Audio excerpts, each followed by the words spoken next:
So today we just want to do a review of a important book. So I'll pass it to Abid. So Abid, this book that we're going to review today, do you want to just tell us about what it's about, what the title of the book? Yeah, so the title of the book is Muawiyah radiallahu anhu, Restorer of the Muslim Faith by Aisha Bewley. Um,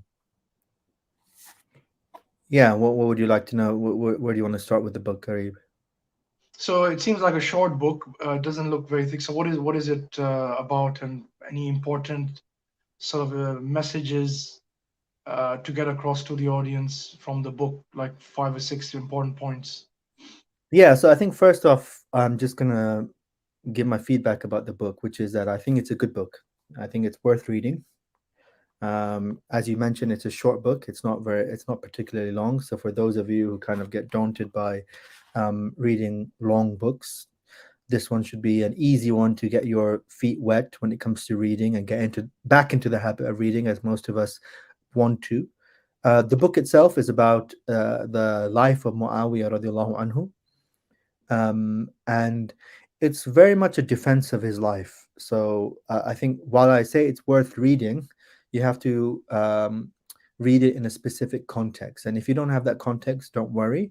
I would just say that after you read this book, continue to read more about the life of Muawiyah radiallahu anhu and that specific time, just so you can get different perspectives as to what was taking place at the same time. Obviously, Muawiyah radiallahu anhu is a companion, so we're not going to be looking for any crazy perspective on him. But the book is quite defensive about Muawiyah radiallahu anhu, and you should probably just be aware. And those of you who have listened to different series about the life of the companions, including that by Yasir Qadi, um, you were probably aware of this, that Muawiyah radiallahu anhu had his tensions with some of the other companions, which is fine. You know, this is natural between brothers. Um, this book doesn't really cover those tensions in too much detail, if I'm honest. It kind of glosses over it. Maybe gloss is an unfair word to use, but nonetheless, it's very important for me because I think everyone is unanimous about Muawiyah radiallahu anhu and his leadership skills. He was a very profound leader, and he led with gentleness, with tact, with patience, right? Um, where the sword was often used by other individuals, Muawiyah radiallahu anhu would famously say that one of his commanders had subdued large parts of the Muslim empire with his sword, but he subdued the entire Muslim empire just using his patience. So I think for any brother or sister who wants to learn more about how to lead using patience, using tact, using gentleness, right? Using intelligence. This is a very good example for us to follow. It's well written. Okay, it's very easy to read. I don't think it's the language used by Sister Aisha Bewley is particularly difficult for brothers and sisters to follow along. It flows quite nicely as well. There are lots of amazing quotes in this book, which I think will pretty much stay with me for the rest of my life. And I'll highlight two very shortly. Um, and then there's some interesting takes on the Umayyad dynasty versus the Abbasids. And Sister Aisha, I'm not sure if she still holds this view, but she very much comes down pro Umawi, pro the Umayyads, and kind of takes her shot at the Abbasids, which is fine. Again, it's an interesting perspective to read, right? I mean, just to summarize, I may not be doing it justice here, but just to summarize some of the interesting takes she has about the Umayyads versus the Abbasid dynasty. Um, she kind of makes the argument that the Umayyads were much more open to discussion with those who are knowledgeable in their lands, right? And she gives the example of the khutbah, which really just blows my mind. We're all taught this, right? In the khutbah, you're not allowed to speak. That if you're in the jama'ah, you need to keep quiet. You're not allowed to say anything. But she gives many, many examples where in the Umayyad dynasty, which is the first dynasty after the rightly guided caliphs, right? And starts off with Muawiyah radiallahu anhu, that there are many instances where someone would get up in the middle of the khutbah and start arguing with the person giving the khutbah. And the person giving the khutbah is often, if not always, the Khalifa. And so, from our perspective, this would be very strange, right? Like you just start arguing with the Khalifa. One, two, you're arguing in the Jumu'ah khutbah. Like to us, is like, what is this? But the Khalif would often entertain this argument and would resolve this argument, and there'd be no negative consequence for this individual for arguing in the middle of the Jumu'ah khutbah. In fact, Sister Aisha says that the Jumu'ah khutbah drastically changed under the Abbasids, and perhaps our current Jumu'ah khutbah is a remnant of the Abbasid dynasty. This is what it feels like, because the Jumu'ah khutbah under the Umayyads, there were some Jumu'ah khutbah where there was no hamd of Allah subhanahu wa ta'ala, there was no salawat upon the Rasul sallallahu alaihi wasallam. The Khalif would just walk in and say, look, there are these problems within our community, and end of Jumu'ah khutbah. Now, if someone tried to give this kind of Jumu'ah khutbah in our time, he would be booted out of the masjid and probably beaten up in the street. And I'm not arguing that we need to adopt this approach, but she gives the example that the Umayyad Khalifs, or Khulafa, they were much more interested in the problems of their community. And there was a much more lively discussion between them and the people of knowledge. Whereas under the Abbasids, the Sultan or the Khalifa became a bit more of a mythological figure. Rather than being one of the people, or closer to the people, and the people being able to come up to him and saying, well, I have this problem and I have that problem. She highlights that under the Abbasids, you could not even see the Abbasid Khalifa, right? There, you would not be able to even get within 1,000 yards or 1,000 miles of the Abbas Khalifa's palace.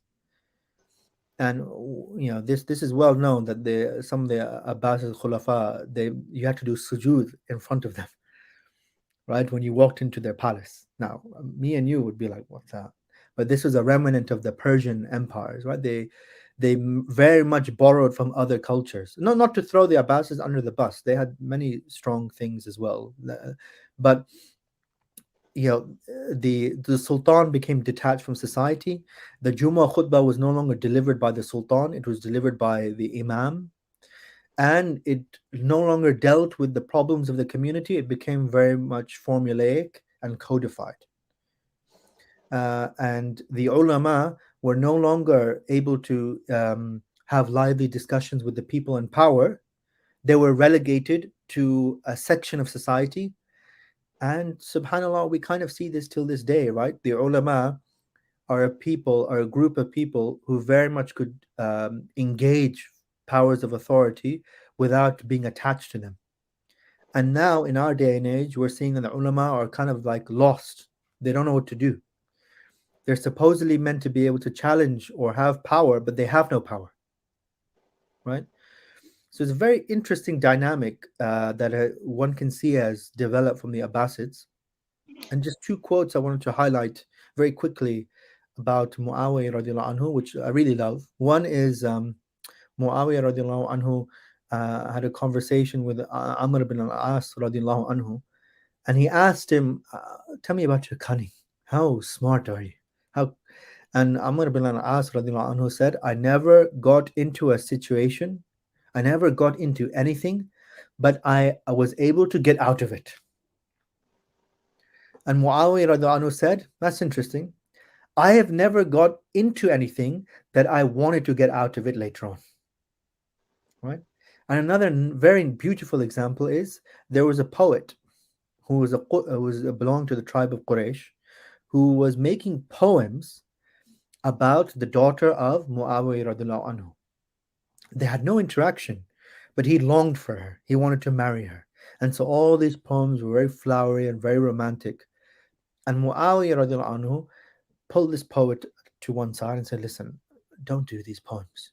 Speak about the good qualities of the people. Speak about other stuff. Don't make poems about my daughter. People will start getting the wrong impression." But the poet didn't stop. So Muawiyah radiallahu anhu then consulted his son Yazid, and Yazid said, "Execute him." And Muawiyah radiallahu anhu said something amazing, right? He said, "Execute him? How could you execute him? He belongs to the tribe of Quraysh." So you saw now how much Muawiyah radiallahu anhu respected the Qurayshis. But more amazing than that, Muawiyah radiallahu anhu said, "Don't you understand that if you execute this poet, people will then say, oh, the rumors are true, that there is something going on between you and him and your daughter. You're going to let credence to this false rumor." So then Yazid said, "Oh, have you just heard? Actually, this poet released a new poem describing his longing for my sister, i.e., your daughter, and the fact that this love was unrequited. This love was not reciprocated by your daughter."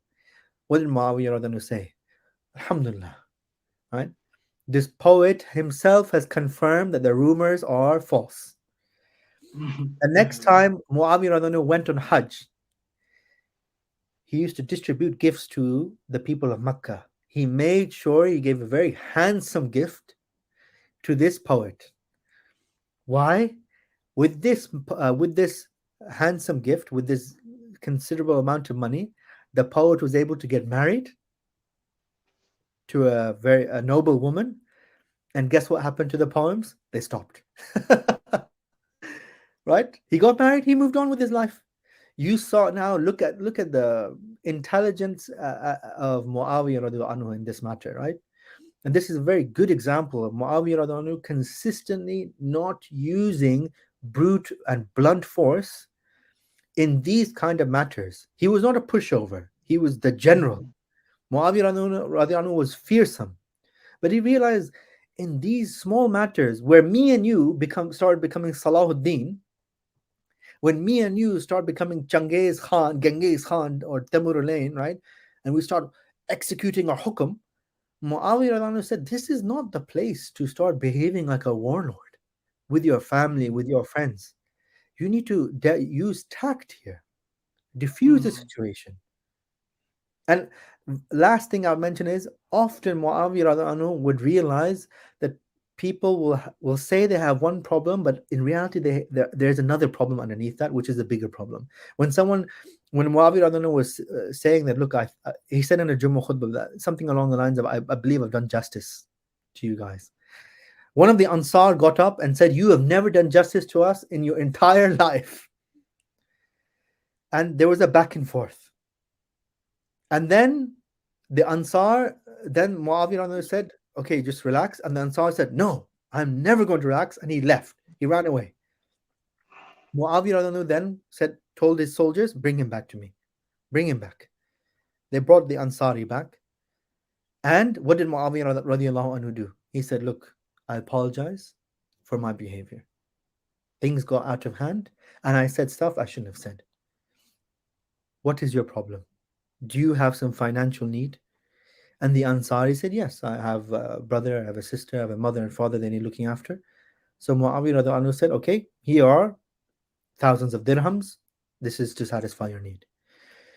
I want to ask brothers and sisters, when we have a heated argument with another brother and sister, can we display the humility of Muawiyah radiallahu anhu? He was the leader. He was the one who got insulted first. He could have said, well, I didn't say anything. He's the one who started it. And yet Yeah. look at his humility, that he was the first one to apologize. We are often the last one to apologize. And being the leader, he could have executed that person on the spot. He didn't. In fact, he recognized that there's probably some financial need of this person, which is why he's upset, which is why he's reacting in this way. So let me address his needs. How many brothers and sisters, when they're in this situation, do they become ultra defensive? Do they never apologize? Do they never reconcile? And they just remain obstinate and arrogant about their position. I am not going to say anything. I said nothing wrong. You can see the beauty of Muawiyah radiallahu anhu in this aspect. So there are many more gems in this book. I would strongly recommend reading it.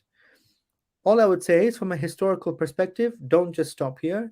Read more about what else took place, just so you can really put things into context. Because otherwise, you may walk away from this and say, "Oh, well, Muawiyah, I don't know, he never had any tensions with anyone." No, read about the other perspective, just within our, within our tradition, or not outside of our tradition, just so you can just so you can uh, you know um, I want to say humanize Muawiyah, right? So that you're more likely to be able to follow what he says. Uh, any questions? Any other questions you want about this, Harry? No, no, I think I just I remember Mufti Saab saying that. I mean, I don't know the exact hadith, but I'm paraphrasing. But basically, the meaning of the hadith was that the brother of your wife is someone to be respected. And obviously, we know the Prophet Muhammad sallallahu alaihi wasallam married.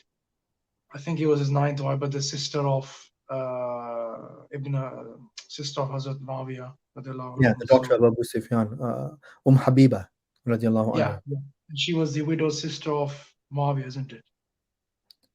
She was the sister of Muawiyah radiallahu anhu, the Yeah. both the children of Abu Sufyan radiallahu anhu. Yeah. Yeah, yeah, yeah. So the fact that he was his brother-in-law, the Prophet Muhammad sallallahu alaihi wasallam's brother-in-law. Yeah, I mean, just to end on a very like a humorous note, Muawiyah radiallahu anhu was known to be a bit more on the, mashallah, chubby side. Yeah, and he said this is as a result of the Rasul's dua.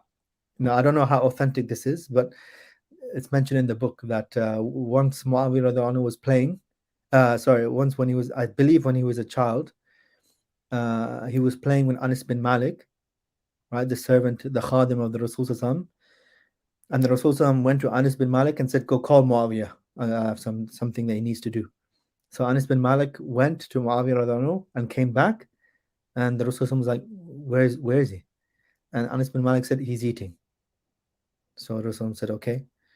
And then a bit later on, the Rasul said, "Okay, go call him." Yeah, assuming that he's finished eating. So Anas bin Malik went, and he came back and he said, "Yeah, he's still eating."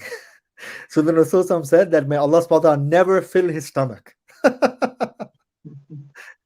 So Muawiyah said that because of this dua, I am the way I am.